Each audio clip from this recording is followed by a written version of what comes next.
Bienvenue sur le podcast du Tao pour tous. Chaque semaine, je décrypte et démystifie pour vous la philosophie taoïste. Une sorte de Dao De Jing pour les nuls, version 21e siècle. Tout ça pour vous inspirer et vous donner des conseils concrets, que vous soyez pratiquant ou néophyte. Vous écoutez l'épisode 79, une Rolex sinon rien. Je suis Serge Gillette et depuis 2012, j'enseigne la pratique taoïste un peu partout en France. Je suis aussi fondateur de TheDaoProject.org, la seule plateforme dédiée à l'apprentissage, pratique et moderne du taoïsme. Vous l'avez compris dans l'épisode précédent, les deux concepts de Wu et de Yu dépassent largement ces histoires de poterie, de trous central et de portes qui permettent de rentrer dans une pièce. Ça dépasse aussi clairement l'idée que la matière est essentiellement vide ou que les vides que l'on croit percevoir sont remplis, souvent par de l'air. Le concept est tellement central, sans jeu de mots, que nous allons le retrouver dans absolument tous les sujets, sous une forme ou sous une autre. Pour vous aider à mieux le saisir, je vais commencer une litanie à la Prévert, et peut-être que nous parlerons de raton laveur. Avant de commencer, petit point. Si vous n'avez pas encore écouté l'épisode 78, intitulé « Briller par son absence », c'est le moment. Alors je dis pas ça pour faire monter mes stats d'écoute, mais parce que sans les explications que j'ai déjà données, vous risquez de ne rien comprendre à la suite. Maintenant, si ce que je fais vous plaît et que vous voulez m'aider, alors oui, parlez de ce podcast autour de vous, likez-le, partagez-le sur les réseaux sociaux, voire prenez un abonnement sur TheDaoProject.org, ne serait-ce que pour un mois. Ça m'aidera. Bon, j'ai fait ma promo, revenons au sujet. Pour rappel, Wu, c'est une absence, un vide. Et ce vide est associé à un ensemble de possibilités. Yu, c'est une matérialisation qui va donner corps à un vide, donc aussi à un ensemble de possibilités. Wu sans Yu n'est rien, et Yu sans Wu n'est rien. Jacques Séguéla, le publicitaire aux fortes accointances politiques, a déclaré dans une interview où il défendait Nicolas Sarkozy: tout le monde a une Rolex, si à 50 ans on n'a pas une Rolex, c'est qu'on a quand même raté sa vie. Ma question est la suivante. Où se place-t-on en termes de Wu et de Yu dans cette affirmation? Est-ce qu'on est dans un potentiel de réaliser quelque chose ou dans une concrétisation? Je vous laisse 2 secondes. 1, 2. Nous sommes en effet dans une concrétisation. Nous sommes dans Yu.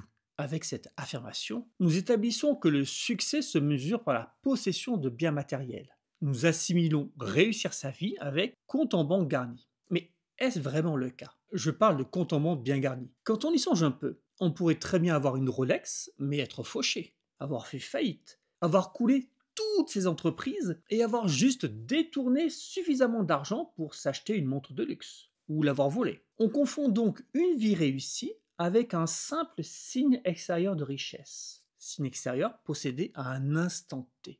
Imaginons que ce critère de réussite soit vrai, qu'il corresponde à une vraie loi de l'univers. Déjà, c'est flippant de se dire que tout le monde a raté sa vie avant 1926, date de la création de cette société horlogère. Mais au-delà de ça, si j'ai une Rolex et qu'on me la vole, ai-je brusquement raté ma vie? Si je n'aime pas les Rolex, mais que je possède une Breitling de la collection Bentley à seulement 232 000 $ pièce, suis-je un minable? On sent bien intuitivement que ce discours « Rolex avant 50 ans égale succès » ne peut pas tenir la route, qu'il y a beaucoup trop d'arguments contre et que chaque argument en faveur de cette vision peut être contredit très facilement. La raison est simple et elle provient de Yu. Nous cherchons à mesurer le succès dans la manifestation. Mais pourtant, on est bien obligé de considérer des résultats. Si j'ai un élève qui me dit qu'il est bon en maths, mais que ses exercices sont faux, c'est bien qu'il se trompe, non? Alors oui, c'est la matérialisation qui nous permet de prendre conscience que l'on est capable de faire quelque chose. Je peux croire être une sorcière blanche, une prêtresse de Gaïa ou un chaman cimérien. Oui, cimérien, pas sibérien. Je fais référence à Conan, bien entendu. Mais si je ne suis pas capable de faire de la magie, d'influencer le monde physique par ma volonté, tout ce que je prétends, c'est du gros bullshit. C'est en effet la concrétisation qui nous permet de juger, puisque seule la concrétisation est visible, mesurable, observable. Mais prenons un exemple. J'achète dans une armurerie un revolver. Here's where I keep the best ones. Here, Remington, Colt, Root, Smith Wesson, Colt, Navy, Jocelyn, another Remington, and this That's one enough. Je charge le barillet avec 6 balles et je le pointe sur ta tête. Ai-je déjà tiré avec ce revolver? Non. Est-ce que quelqu'un a déjà tiré avec ce revolver? Non. En tout cas, si c'est le cas, je le sais pas. Et comment tu te sens en voyant le canon négligemment pointé dans ta direction? Et mon doigt sur la queue de détente? Pas bien du tout. C'est flippant. À la moindre crispation, je vais me prendre une balle. Là, je te suis pas. Comment peux-tu savoir que tu vas prendre une balle alors que tu n'as jamais vu cette arme décharger un coup? Tu n'as jamais vu de concrétisation de sa potentialité d'arme. Bah, elle est fabriquée pour, c'est son truc, c'est ce qu'elle est censée faire. Ah, tu veux dire, ce que je sens, c'est le potentiel de l'arme, ce qu'elle pourrait faire, son goût. Exactement. Tu juges son goût. Et ça te suffit. Tu n'as pas besoin que je tire une balle dans le plafond comme dans les films pour être persuadé que l'arme fonctionne. Donc si je te suis bien, tu veux dire qu'il ne faudrait pas regarder le fait d'avoir une Rolex, mais plutôt la capacité d'en acheter une. Exactement. Je peux être un millionnaire et aimer les produits simples, ne pas vouloir arborer de signes extérieurs de richesse, ou ne pas vouloir porter de montre parce que, après tout, je n'ai pas d'horaire à respecter. Ce qui n'est pas contradictoire avec la capacité d'en commander une si l'envie m'en prend. Qu'est-ce qui est plus important? Avoir la capacité d'acheter une Rolex ou d'en posséder effectivement une? Alors, je dirais la capacité. Si je reprends tes exemples précédents, on me vole ma Rolex, ça n'a aucun impact, j'en rachète une. Si j'ai fait de multiples faillites et que je m'accroche à ce signe de réussite, à mes yeux, et qu'on me la vole, là, j'ai pas les moyens de la remplacer. Donc c'est clairement le woo, la capacité qui l'emporte, sur le you, le fait d'avoir, de posséder.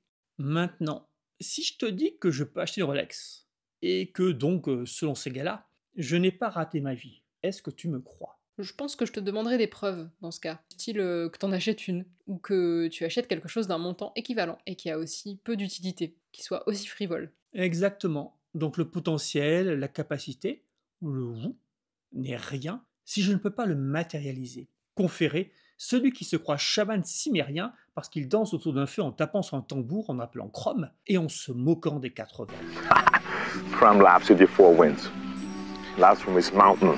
Je ne vais pas rentrer dans le débat sur réussir sa vie ou la rater, car pour les taoïstes, la question est simple. Tu dois vivre ta vie en humain, ce qui entend que tu ne la traverses pas comme un zombie. Tu dois la vivre en humain en te dirigeant vers un but. Ce but, cette direction, c'est le fameux mandat céleste, la mission de vie. On dit que la récompense peut arriver à l'instant de ta mort. Nous n'avons donc pas vraiment cette idée de vie gâchée, car on peut dire avec certitude si elle a été gâchée ou pas qu'au dernier moment, à ton dernier souffle. Néanmoins, chaque instant que tu passes en dehors de ce chemin est en quelque sorte gâché. C'est une perte, car tu diminues tes chances d'arriver au but. C'est plus dur d'arriver au sommet de la montagne quand on n'a pas de guide et qu'on ignore systématiquement les sentiers déjà tracés. Comme le disait Sénèque, pour qui sait l'employer, la vie est assez longue. Mais l'un est dominé par une insatiable avarice. L'autre s'applique laborieusement à des travaux frivoles. Un autre se plonge dans le vin, un autre s'endort dans l'inertie. Un autre nourrit une ambition toujours soumise au jugement d'autrui. Un autre, témérairement passionné pour le négoce, est poussé par l'espoir du gain sur toutes les terres, par toutes les mers. Quelques-uns, tourmentés de l'ardeur des combats, ne sont jamais sans être occupés ou du soin de mettre les autres en péril, ou de la crainte d'y tomber eux-mêmes. On en voit qui, dévoués à d'illustres ingrats, se consument dans une servitude volontaire. Plusieurs convoitent la fortune d'autrui ou maudissent leur destinée. La plupart des hommes, n'ayant point de but certain, cédant à une légèreté vague, inconstante, importune à elle-même, sont ballottés sans cesse en de nouveaux desseins. Quelques-uns ne trouvent rien qui les attire ni qui leur plaise, et la mort les surprend dans leur langueur et dans leur incertitude. Aussi cette sentence, sortie comme un oracle de la bouche d'un grand poète, me paraît-elle incontestable. Nous ne vivons que la moindre partie du temps de notre vie, car tout le reste de sa durée n'est point de la vie, mais du temps. Sénèque, brièveté de la vie. ouais, si les Rolex avaient existé dans les années 50 après Jésus-Christ, Sénèque n'aurait pas vraiment été d'accord avec ces gars-là. Pour en revenir à Wu et Yu, est-ce que c'est être un rebelle que d'avoir une crête sur la tête, de se teindre les cheveux en rouge, bleu, mauve, ou de se faire tatouer le corps? Non, car c'est juste une expression physique, matérielle. C'est du Yu. Je me suis peut-être fait teindre les cheveux ou je les coiffe d'une certaine manière pour faire comme mes potes, pour être accepté par eux. Où est le rebelle là-dedans? Parce qu'il n'est pas nécessaire d'avoir des dreads ou une crête sur la tête pour être un rebelle. Au village sans prétention, j'ai mauvaise réputation. Que je mets les mains que je reste quoi? Je passe pour un je ne sais quoi. Je ne fais pourtant de... Le rebelle se situe dans la capacité qu'a la personne, au fond d'elle-même, de refuser un ordre établi, de refuser des règles qu'elle juge, à tort ou à raison, injustes ou immorales. Et encore une fois, peu importe qu'elle ait raison ou pas. Le rebelle, il est dans le vous. Par contre, si tu te prétends un rebelle et que tu combats jamais rien, on peut se poser la question sur ton authenticité. Clairement, on peut clamer être ceci ou cela, mais à un moment donné, il faut délivrer la promesse. C'est comme tous ceux qui prétendent pouvoir arrêter de fumer quand ils veulent. Franchement, moi j'attends juste de voir la preuve concrète. Dans le cas contraire, c'est juste du vent, des paroles en l'air, du blabla pour se donner bonne conscience ou pour paraître. Ces concepts de Wu et de Yu se retrouvent dans la pratique. Et ça, c'est déjà plus intéressant que ces histoires de montres. Quand on effectue un exercice, qu'est-ce qu'on fait? On passe d'un concept, d'un ensemble de consignes à une réalisation. On passe de Wu à Yu. Souvent, quand je donne des consignes, je vois des yeux qui s'ouvrent en grand et une certaine forme de désespoir dans le regard des gens. Et je peux comprendre, j'ai vécu ça. C'est l'air éberlué de la personne qui se demande comment on va pouvoir faire l'exercice, comment on va pouvoir y arriver. Et en général, ce que je dis, c'est faites l'exercice, vous inquiétez pas, vous verrez, ça se passera bien. Alors pourquoi je dis ça? Parce que la solution n'est pas dans Wu, mais dans You, et qu'il faudrait faire l'exercice pour comprendre l'exercice. Absolument. Réfléchir à l'exercice n'aide pas vraiment. Il faut être confronté à sa réalité, aux challenges qu'il pose, aux fausses solutions que l'on cherche à mettre en place pour pouvoir trouver les bonnes. Et une fois que tu as fait l'exercice, que tu as obtenu quelque chose, qu'est-ce que tu dois faire? Essayer de reproduire ce que tu as obtenu? Eh non. Et c'est là l'énorme piège, la fosse remplie de pieux acérés dans laquelle tout le monde est tombé un jour ou l'autre. Et d'où certains n'arrivent pas à en sortir, empalés qu'ils sont. Si on cherche à reproduire le résultat, on cherche à reproduire la manifestation, le you. Ce serait comme de chercher à racheter le même modèle de montre alors que celui-ci n'est plus produit et que d'autres modèles encore mieux, encore plus performants, encore plus chers, sortent de l'usine. On se trompe complètement de cible. Ce que l'on doit travailler, c'est le potentiel d'obtenir un résultat. C'est comme de jouer aux fléchettes. Ce qui compte, ce n'est pas de mettre une fois dans le mille, mais bien d'augmenter sa précision pour limiter la déviation de la fléchette. Ce qui compte, ce n'est pas d'avoir de la chance une fois, mais d'augmenter globalement sa chance. Et ainsi de suite. Donc quand on pratique, on ne doit pas penser au résultat. Attention, ça ne signifie pas qu'on doit faire n'importe quoi, qu'on se fiche de tout.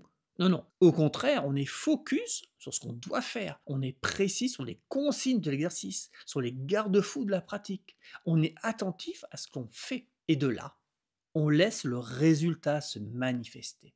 C'est le grand problème des élèves qui veulent toujours plus d'exercices. Ils n'ont pas compris que cette accumulation d'exercices est une manière de multiplier le you, alors que le vrai travail est dans le Wu.